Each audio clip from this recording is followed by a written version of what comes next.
Now, today's date is the 21st of October 2022, and in theory, we are a year away from the changes.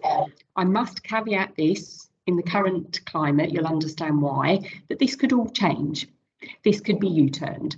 I saw a slightly worrying headline this week that did suggest, at the very least, they might push these changes now out till 2024. I just don't know. I just don't know. So all I can do is work with today's date, what's currently on the table, and relay that to you. If it then gets pushed back another year, well, at least you know what the changes will or won't look like.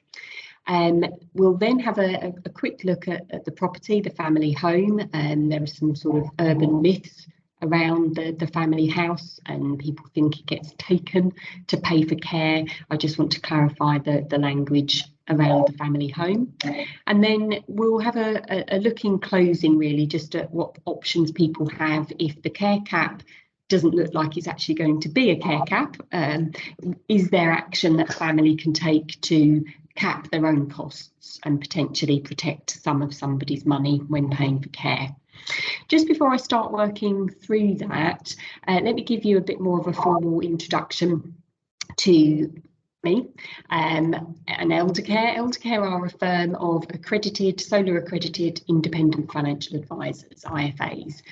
However, unlike most IFAs, we only deal with advice around funding a stay in a care home. So it's very, very niche. Yes, we've got the qualifications to talk about pensions and investments and life assurance, but I haven't personally given advice on any of that for about 20 years. So I'm not really a reliable font of knowledge on that front. Equally, an IFA who does deal with pensions and investments is unlikely to be particularly confident or competent in advice around care funding. So it's very, very niche. And in fact, we don't really think of ourselves as IFAs, we think of ourselves as care funding advisors. And the business, like many in this space, was set up really just from us having personal experience. My grandparents went into care, the family knew that they were self-funders, and that's sort of where it stopped. We didn't seek any advice because we didn't realise there was any advice that could help us. And it was only later on that I found out lots of things that would have been really useful to know, and that's why I set the business up, to share that knowledge with families in a similar situation. We have no links to any commercial or any care providers. There's nothing going on behind the scenes. Paul invites me, I'm happy to share my knowledge, and if that helps you, great. That's kind of where it stops. We are having money conversations with families, so like with any financial advice that you take, make sure the person or the company is regulated. We are listed on the Financial Conduct Authority register, and I'm quite away from you. I'm down in wet, sometimes sunny, but mainly wet today, Hertfordshire. But actually, location doesn't matter because we can talk like this. And we were doing this even pre-pandemic. So remote advice, absolutely not a problem. And it means that our costs are kept to a minimum. We don't have to charge. If you want to ring us and email us and have a chat or have our guide, there's no costs involved. It's an easy way for us to deliver our advice. So if you do want us to research solutions and look at things, we'll do that free of charge. We're paid a lot further down the line if a financial product is purchased, and that's usually only 1 in 10 people that's relevant to, that we talk to. So rest assured, any call is not going to be accompanied by an invoice. So back to that agenda, and if you are already some way down the care journey or you've dealt with this situation before, this may be information you do already know, but as I say, I just want to make sure we're all on the same page. So simplifying matters, if someone moves into a care home, they're either paid for by the local authority, social services, the council, it's the same place. They might be funded by our much loved National Health Service. Alternatively, they are a self-funder, private fee payer. So if we pick those off and look at them in a bit more detail, looking at the first one, people sometimes think that just by contacting social services and saying I haven't got any money or I need to move into care, that funding would be granted. The first thing that actually has to happen, the sort of first hurdle, if you like, is that you have to be assessed to see whether you meet the council's care eligibility criteria. And according to an Age UK survey last year, 1 in 5 people that applied for funding didn't meet the local authority's eligibility. They were not deemed poorly enough. So it's not a given. If the council think that you can still stay in your own home with family support or a little bit of support and don't need to be in a care home, if you don't meet the eligibility criteria, that's kind of where the conversation stopped. If you do meet the eligibility criteria, next, and it should be in this order, next, there's a money conversation. And that's where the social worker carries out a financial assessment, otherwise more commonly known as doing the means test, as it were. So what's the means test looking for? Well, again, I'm sure you know this, keeping it very basic and crudely speaking, they're looking to see whether somebody has above or below a capital limit in England and Northern Ireland currently, magic figure, £23,250. That's per person if we're talking about a couple. And people talk about Scotland, it being free or much more generous. It's only £5,000 more on the capital in Scotland. It's actually most generous in Wales, where it's £50,000 each. Now, I'm going to come on obviously shortly to talk about the care cap, which is the change for next year, caveat if there's no U-turns. And that's the one that sort of got the headline. But there's another change that's lined up for next October that actually is going to impact, in my opinion, far more people than the care cap. And that is one that most people haven't heard about, which is that the capital limit, that entry point of 23,250, that's going to practically quadruple next October to £100,000. So in a couple scenario, we're talking about £200,000. So at the moment, you have to run your savings down to 23 before you'd get any conversation around support. From next October, it's down to 100. So that's a massive change in favour of the people, is it not? However, and of course it comes with a however, when somebody gets state funding, when their assets drop below the capital limit, they still have to contribute their income. Some people don't realise that. They still have to contribute their pension to what the council's paying for them. And there's something called tariff income that the individual has to pay. Now, at the moment, where our sort of upper and lower limits, 23 and 14, there's not much in between them, the tariff income works out at only about £34 a week.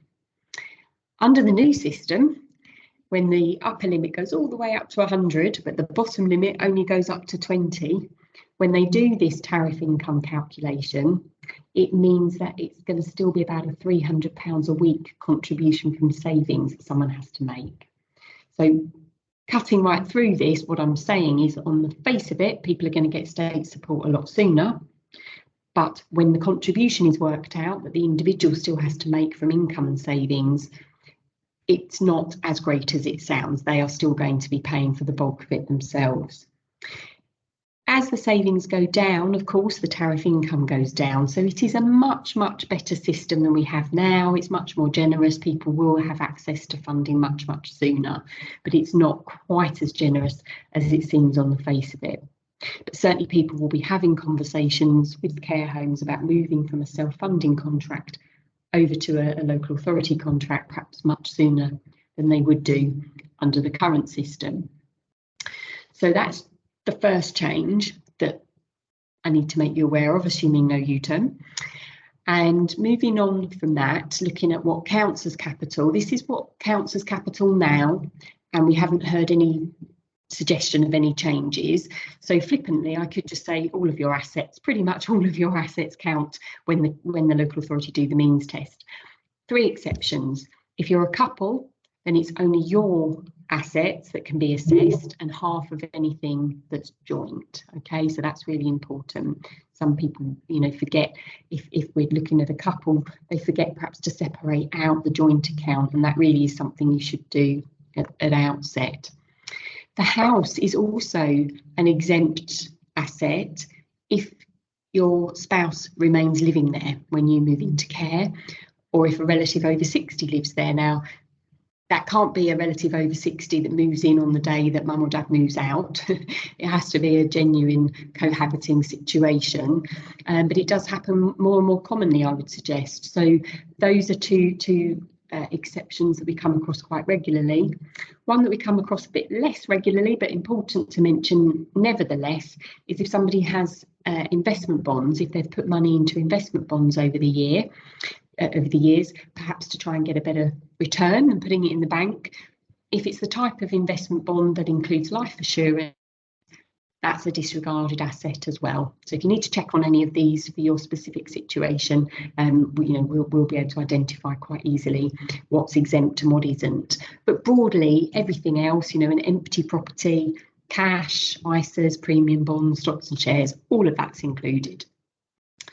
Income, as I mentioned just a couple of minutes ago, income is included as well, and this is really important. Some people think if they get local authority funding, they can add their pension on top to help afford a more expensive home. That's not how it works. The income has to be put towards what the local authority agrees to pay, so it's like a combined contribution. The exception is if we're talking about a couple and there's a private pension involved. The spouse moving into care can carry on paying half of that to the one at home, but otherwise all bar about £25 a week has to be given over, if you like, towards what the council's paying for somebody. There's some really, really good Age UK fact sheets that go through the detail of this, and it is quite a lot more detail than obviously I'm covering today. Local authorities, of course, however, have a limit on what they will pay. So if they assess somebody and they agree to pay for them, it's going to be maybe 500, 550. The national average is £600 a week that they'll pay. The key thing here is if somebody is funded by the council from the beginning, there must always be a care home place offered for that amount of money. They can't just say we pay 600 and then all of the care homes in the area charge 700 or more. There has to be at least one care home place on offer that the council's rate covers in full with no top up required. Income has to be contributed, but nobody else would have to pay a top up. There's only 2 occasions where a third party top up can be requested, and that's where in that scenario, the council's offered this place, they've agreed to pay for it, but the family don't like it or the individual doesn't like it and they choose somewhere else, which they absolutely can do. If that choice of care home charges more, that's when a top-up can be requested, okay? But there must always be at least one no top-up option on the table. The other time top-ups can be requested is if you start off as a private fee payer and run out of money. Now, that would all depend on how long into the care journey that person's been at the home. It would depend what the care home contract says. It would depend what conversations took place when the move into care happened. Different care homes have different policies. So, it's hard for me to tell you exactly what would happen. Ideally, the local authority and the care home would have a best interests meeting and sort of meet in the middle over the funding. But it is possible that the care home could ask for a top-up in that scenario, and that's perfectly legal. Now, one other change next year, I've said that this sort of state funding is going to happen a lot sooner when somebody reaches 100 rather than 23,000.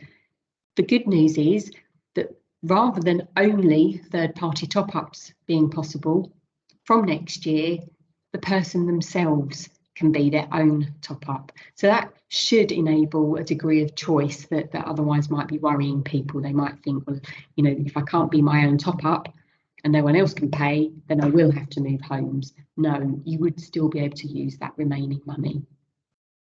So that's our means-tested system for social care funding. That's what we have currently. So I'm sure you're probably already familiar with that, with the caveat of the new entry point. That system isn't going anywhere. It's just the entry point that's changing. The care cap system that so many people have heard of and that grabbed the headlines and that's due to come in next October, that's going to be an as well as system. So we're now going to have 2 systems that may affect you. It may be that you get means tested support and or it may be that you get support under the care cap. I see 3 groups of people. I see people who have a lot of money, who will be very interested in opening up a care cap account and at some stage will reach the cap and may get some support. I see another group of people that by next October perhaps will have less than £100,000, so they won't be too fussed about this. They'll get state funding under the system that I've just outlined. And then there'll be a whole raft of people in the middle who have more than £100,000 now, who open up this care cap account next October, but perhaps before they reach the cap, their savings or their assets drop to 100,000 or below, and they move over and become means tested and get support that way, less interested and bothered about this. How we work out who's in which camp, that's going to be quite messy, but as Paul said, that's what we do all day, every day, talk to people and work out, what people's situations are, so we'll be able to guide. So what I can tell you, again, subject to no U-turns, what we do know is that the care cap will not be respected. So anything that has been spent on care already or is spent on care during the next 12 months, none of that features, none of that counts towards the care cap. As I said earlier there, it's separate to our means tested system. So we do have two systems to contend with and to constantly be looking and saying, do I get support under means tested? Do I get support under the care cap? And we've got to keep an eye on that. What I would say is that means tested support, it's the family or the individual's responsibility to sort of knock on the door of social services and say, excuse me, the money's running out. There's no other way. The council don't know otherwise unless you tell them. With the care cap account, you actually open up the account with the council and they have to monitor it. So it should be them they will know exactly when the cap has been reached. So again, slightly different onus or responsibility. Now the amount, I think probably was in the invite, so no spoilers there. The monetary amount has been set at £86,000. And to the most intelligent Joe Public person, that would normally suggest, headline, that if you're in a care home costing £1,000 a week, that it would take 86 weeks to reach the cap. That would be the very logical conclusion. And indeed, there are people sort of setting aside £86,000 and thinking that once they've spent that, they get care paid for. It's very, very far from that, I'm afraid. So don't shoot the messenger. I can only tell you how it works. It's not a system I agree with. Why doesn't it quite pan out like that? Well, because only personal care costs count. And that's not the showstopper. The showstopper is that it's at the rate set by the local authority, not the fees, the rate of fee that somebody is actually paying if they're a self-funder. So I'll give you a worked example in just a second, and the benefit of Paul recording this event is, of course, you can watch this bit again because it might take a few listens or watches to sink in. What they've said, as well as the fact that only personal care costs at the council rate count, is that hotel costs, or what they call daily living costs, won't count either. And I sort of understand that logic, because if you were having care in your own home, you would still have to be paying for your food and your utilities. That wouldn't count towards the care cap. So that's why they've said that some of what you pay in care home fees is actually attributable for food and utilities. And rather than getting all the care homes to itemise the bill, because can you imagine they're not busy enough, the government has just said wherever you are in the land is £200 a week. Let's just take that as a given. So bear with me and let me play through an example. Maths on a Friday afternoon is brutal, in my opinion, but it's got to be done to try and make it make sense. Let's say this is my mum, who's a private fee payer because she has assets well over the £100,000. As a private fee payer, she's chosen her own home. We love it. It's £1,300 a week. She or I, as her attorney, go to the council and say, we'd like to open up a care cap account, please, for my mum. They assess her needs, and fortunately, she meets their eligibility criteria. Remember, 1 in 5 people won't, so 1 in 5 people won't be given a care cap account, but my mum is given a care cap account. What the council then does is say, okay, you've chosen this home and you're a private fee payer. If we were paying for your care, we're not, but if you had asked us to pay and you had no money, we would pay, but we would only pay £600 a week. And I've used that figure because that is the national average. This is the bit that might vary when it comes to it. When they actually assess my mum, they might say 500 or 700, but it's not going to be massively different. So what they say is only the 600 is going to count towards the cap. We're not interested in the fact you've chosen a 1,300 a week home. It's what we would pay that counts towards the cap, minus the £200 hotel costs. So here she is, £1,300 a week coming out of a bank account. Only 400 of that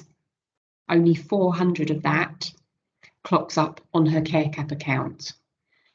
That means it takes 215 weeks, or just over 4 years, from next October for my mum to reach the cap. During that time, she spends just under £280,000. Now, some of that comes from savings, some of that comes from income, but the fact is that's a lot more than £86,000, is it not?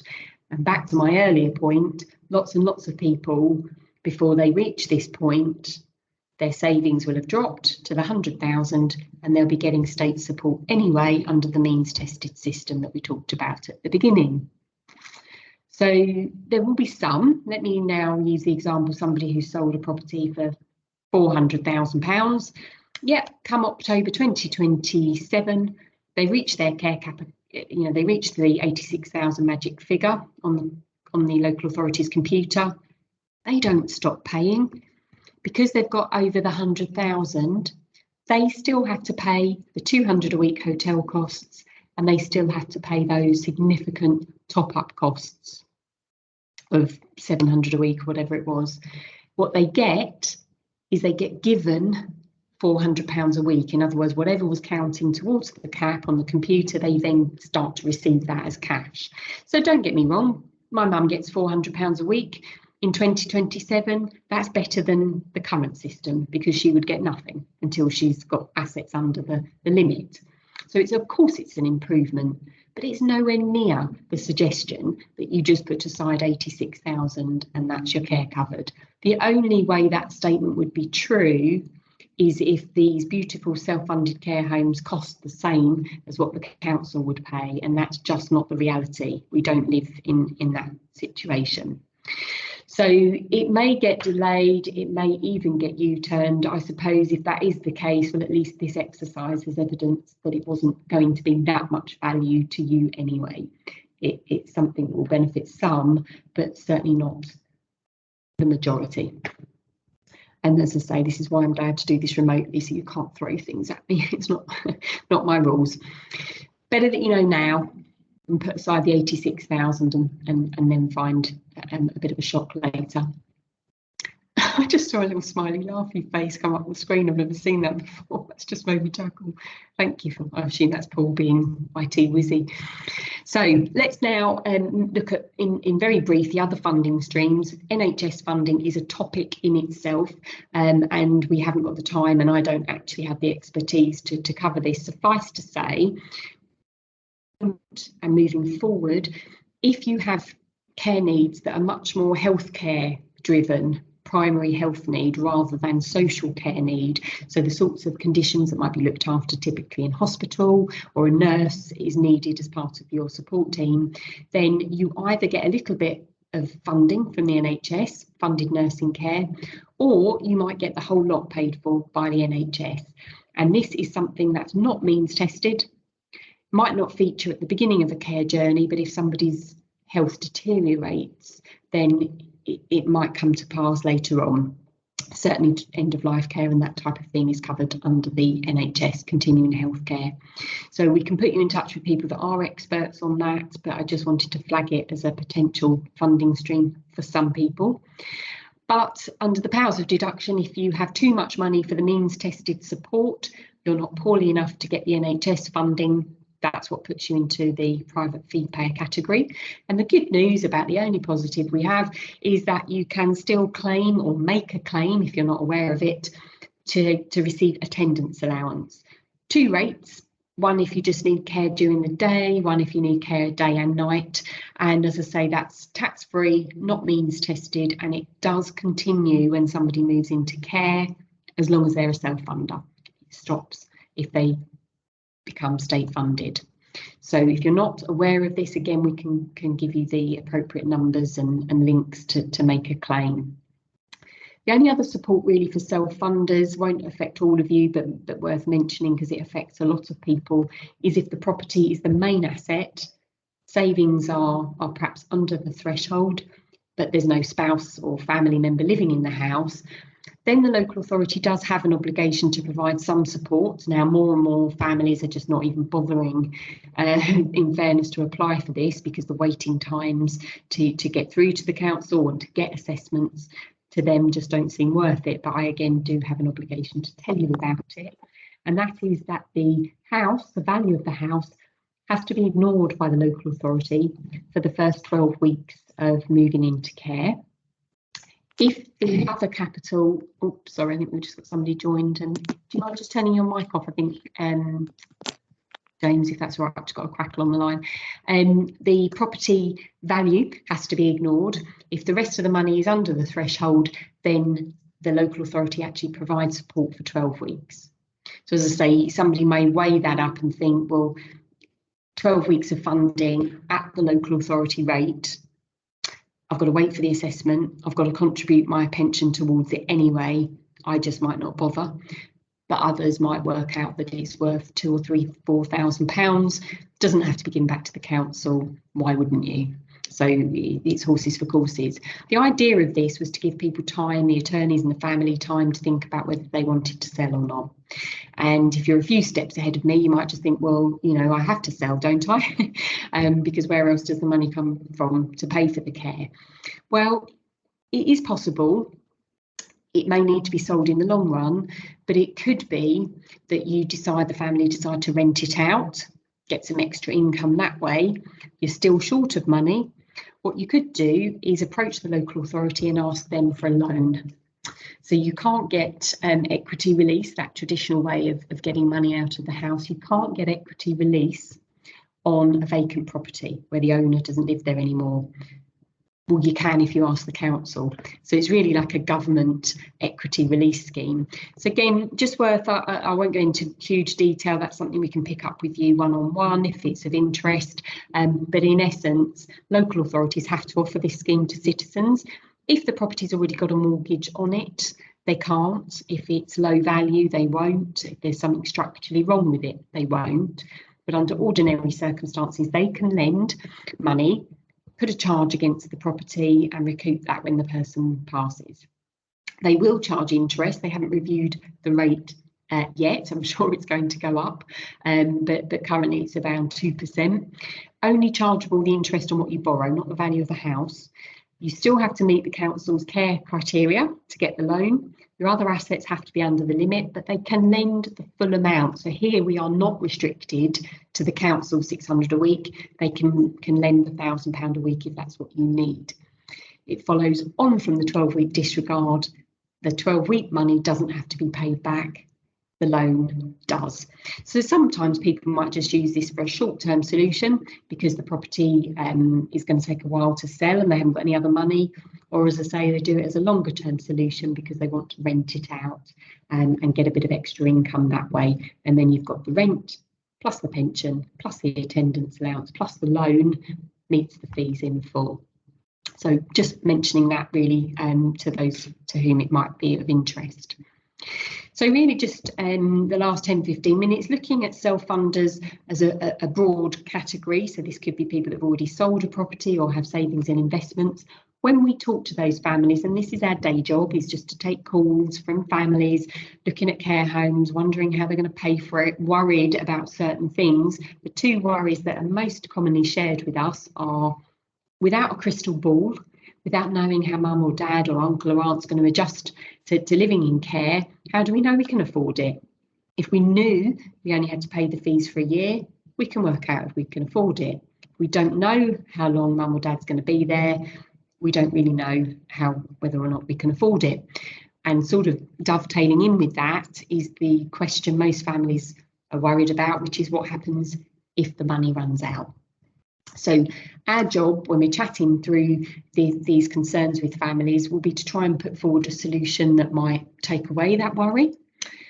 There's a an unknown solution. When I say unknown, around 85% of people for whom it could work as a solution have never heard of it. The 15% that have heard of it is usually random luck. They stumble across it on the website, they may know somebody who's done it, or there'll be the odd great provider like Paul on the event today who will make people aware of it and signpost them to get the advice. It's not for everybody. So whilst I'm going to talk about it in a moment, I appreciate it won't be relevant for all, but you may know other people who should know about it.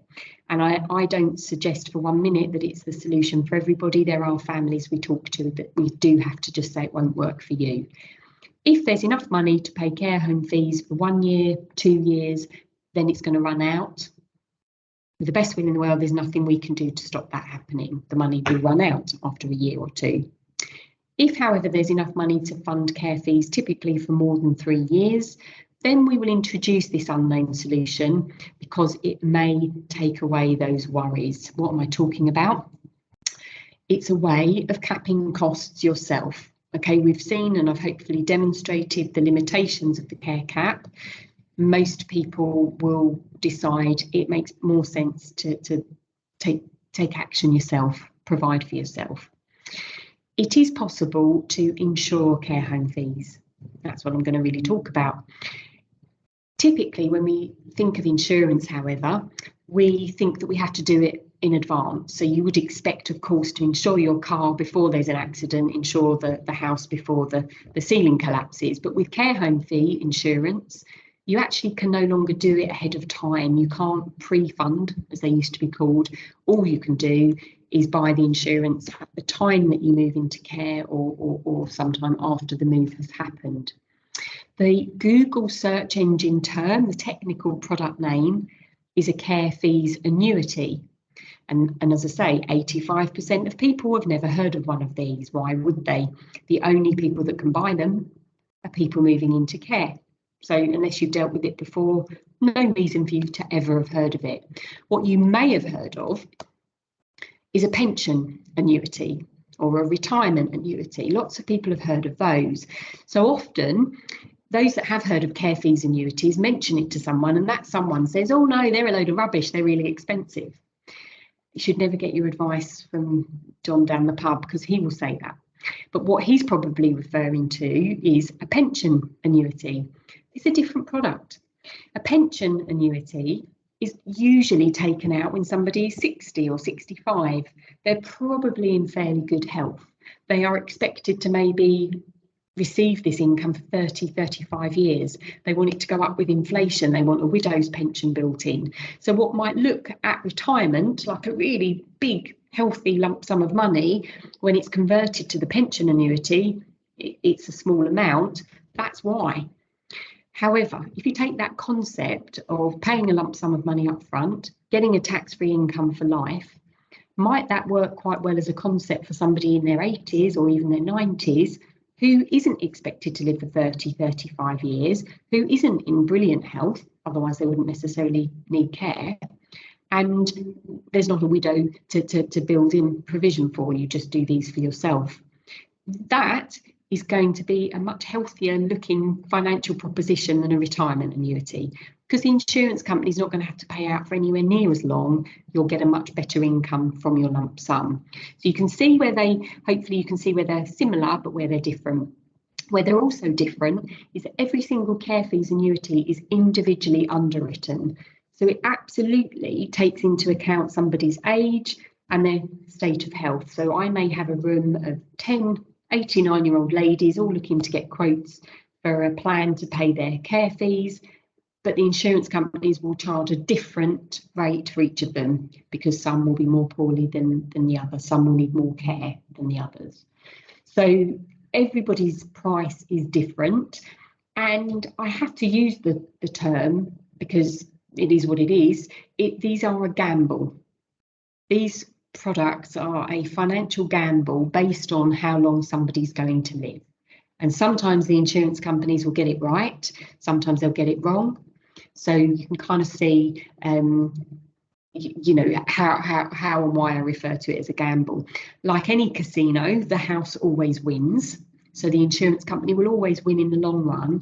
But when we're talking about individuals, if you've got one pot of money to fund your loved one's care, it's also a gamble if you don't have an insurance, because that money could run out. So it's all about finding out the facts and the numbers and the figures and having a look at it for your scenario, and then deciding which risk suits you best. So many people, and I do mean the 85%, are just paying care fees, pay as you go, or they're investing it and drawing the money out without knowing that there is an alternative. So as I say, it's not for everybody, but better to make an informed decision, in my opinion, and look at both, rather than just the default option of run the money down, it all goes, the state steps in, maybe a top-up is requested, who knows.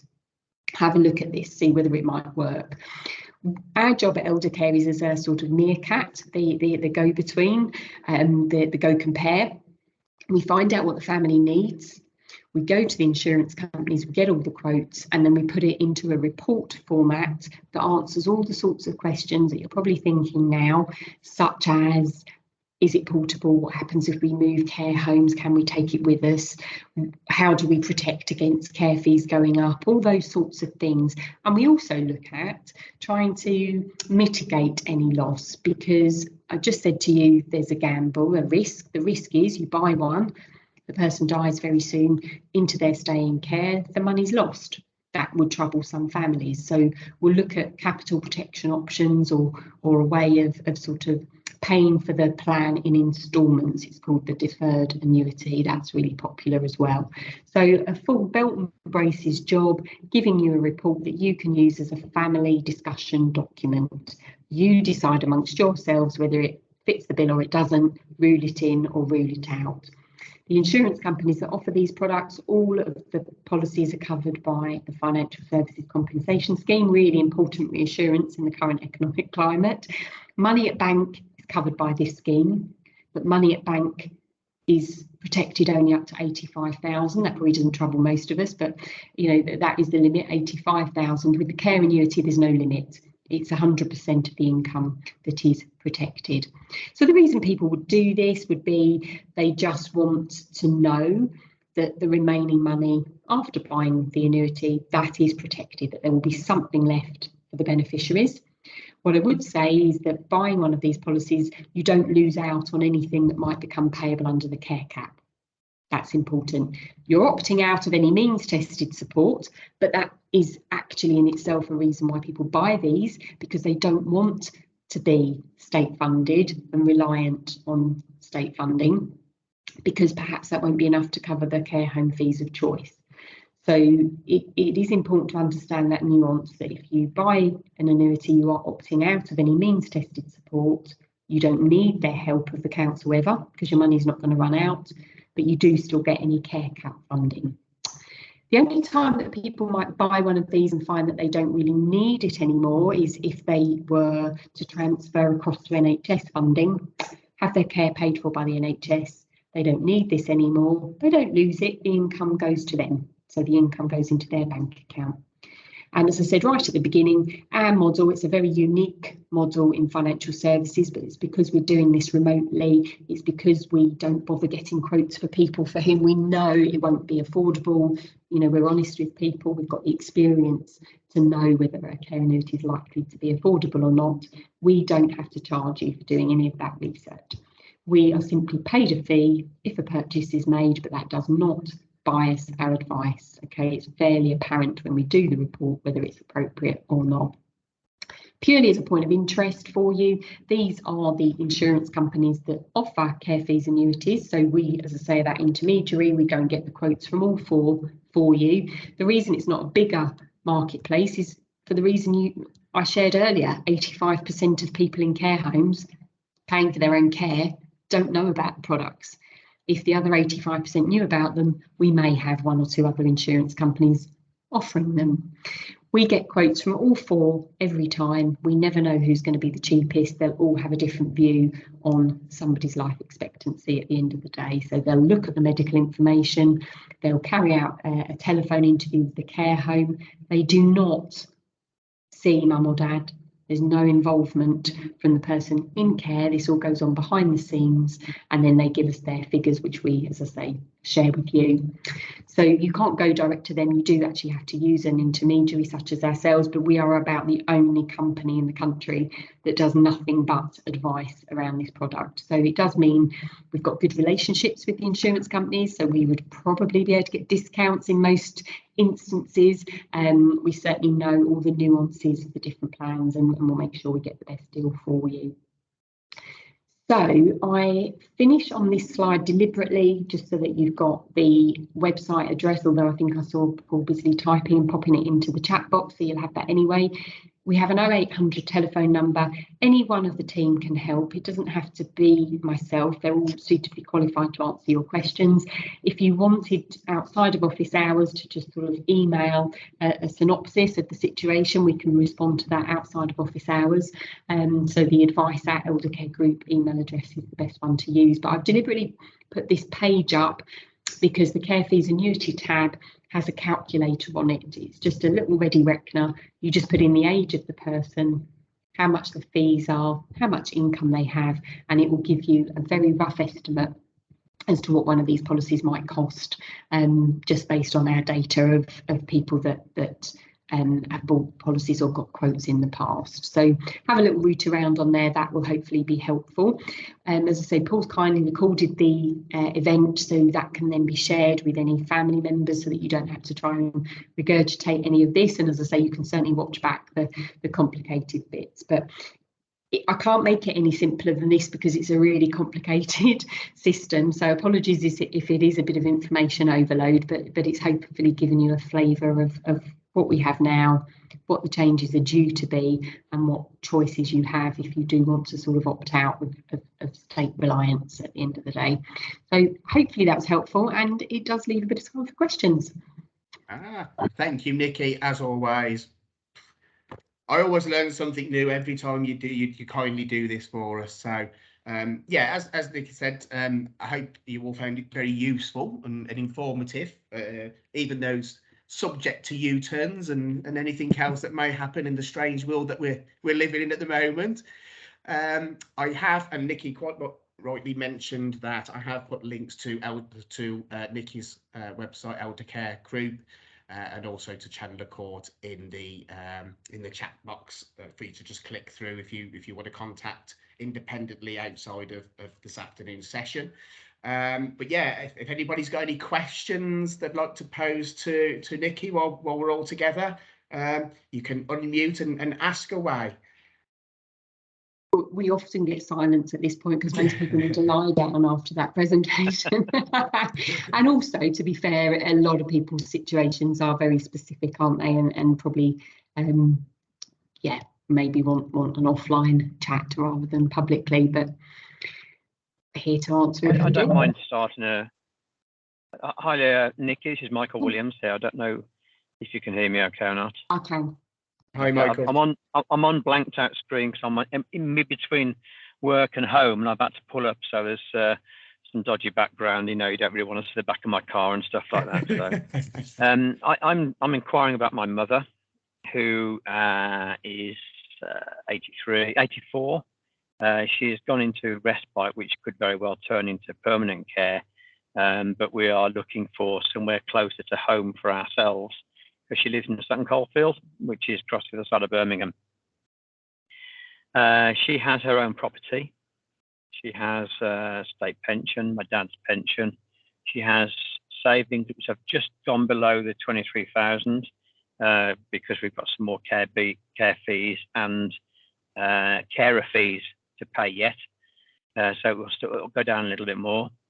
And we are looking at ways of funding this care home or any care home in the future. Obviously, at some point, her condition will deteriorate, and that's when more intensive sort of care will be necessary, which obviously goes up in price as well. Now, she has her property. There's nothing outstanding debt-wise. There's no equity releases or anything like that. It's standalone. It's all hers, as it were. She has, unfortunately, we found out the other day, got it's not registered with the land registry, which means if we go for the council, we are unable to put a charge on it or put any deferred payments on it. So that is something that isn't always known, and we've only found about in the past couple of days, which makes it very difficult to put anything against the property through the council in that manner. So our doors are at the moment shut for the council assistance. If we want to register the property, it's fairly easily done when you buy and sell the property, so that would happen then. But if we want to use the council facilities, then we need to get it registered. Currently with the land registry, there is about a 13-month waiting list to get things processed. So we cannot do anything, which means now, or should I say that people in this situation really must, if they've got people they are looking after, make sure their properties are on the land registry or get it sorted out ASAP. Or if they're going to sell a property, it doesn't make a difference. So now we're looking at other alternatives. Currently, we're looking at possibly renting the property out to enhance the money that she's got from her pensions. She's also got a tenant's allowance coming in, which she will still maintain. If you went through the care of the council, you would lose that anyway. You lose your attendance allowance.